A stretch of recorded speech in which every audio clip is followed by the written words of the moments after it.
My stepdaughter ignored me at her wedding and replaced me with her biological father. But when it came time to pay, I was already gone. Hello, Reddit I Plus here. You ever have one of those moments where you look around and think, what the hell am I doing here? Yeah, that was me at my stepdaughter's wedding. For context, I've been in Danielle's life for 15 years. She was 8 when I married her mom, Claire. Her biological dad, Tom, was more like a distant relative who occasionally sent a birthday card if he remembered. Meanwhile, I was the one who showed up to parent-teacher conferences, missed her first heartbreak, learning to drive. You guessed it, me. So when Danielle got engaged, I was over the moon. She even asked me to help plan the wedding. I mean, I'm not a wedding planner, but I went all in. Venues, catering, the works. I shelled out a good chunk of money too. Her dream dress, custom invitations, flowers flown in from who knows where. I didn't think twice about it. She's my daughter. Or so I thought. Fast forward to the rehearsal dinner, and that's when things started to feel off. I noticed I wasn't mentioned in her speech. Not a single thank you or acknowledgement for the months of work I'd put in.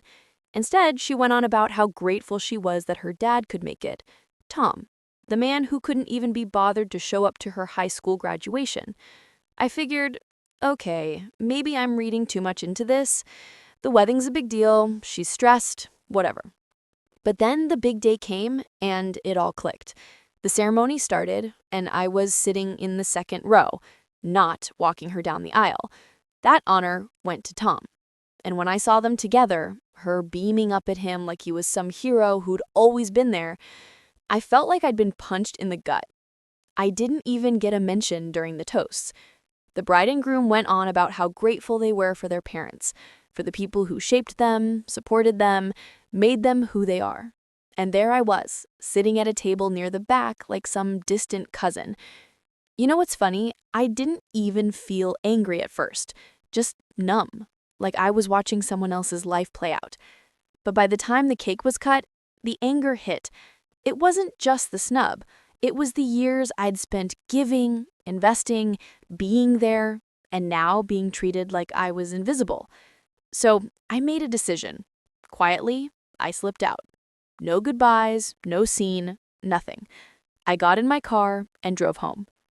The next morning, I got a frantic call from Danielle. Apparently, there had been some confusion about the final payments for the venue and vendors. She wanted to know if I'd take care of it, as we discussed. And I just said, Danielle, I think you should ask your dad. Silence. Dead silence.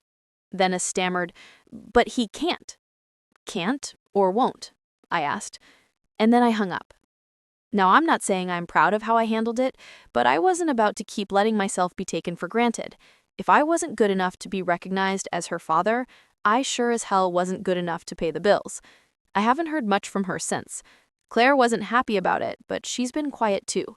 I think she knows I had a point, even if she doesn't want to admit it. You'd think I'd feel guilty about it, right? Leaving like that, cutting her off at such a pivotal moment in her life. And maybe I should have, but here's the thing.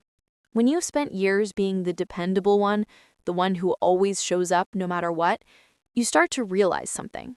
People only appreciate you until they think they don't need you anymore. I wasn't some ATM. I was a dad. Her dad. Or at least I thought I was. The days after the wedding were quiet. Too quiet.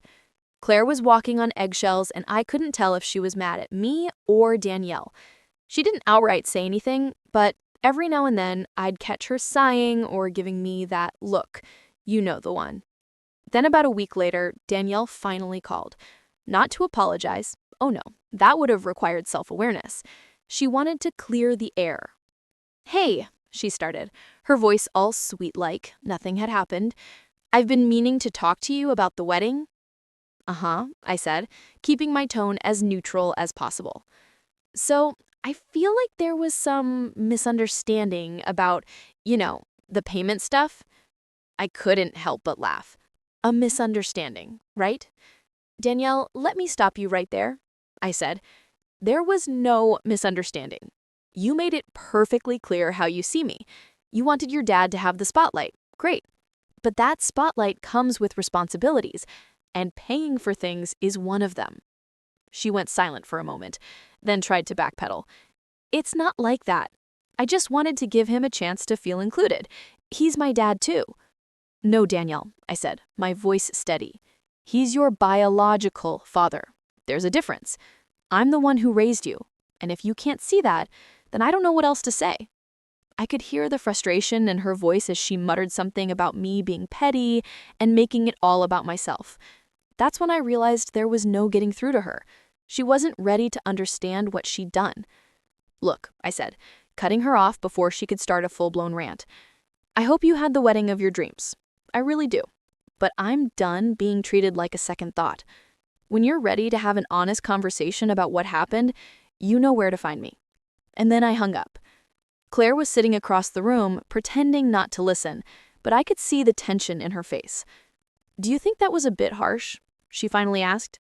No, I said, because if I don't stand up for myself, who will? I've spent too much time letting people take me for granted. That was the last real conversation I had with Danielle for months. Claire kept in touch with her, of course, and I'd hear bits and pieces, how she and her new husband were struggling to make ends meet, how Tom was back to his old ways, disappearing when they needed him most. I didn't gloat. That's not who I am. But I'd be lying if I didn't feel a tiny part of me that felt vindicated.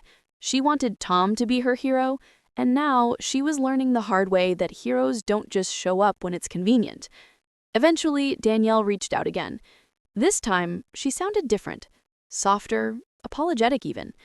Hey, she said, can we talk?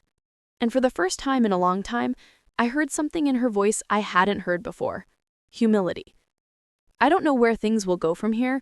Rebuilding trust takes time, and I'm not in a rush.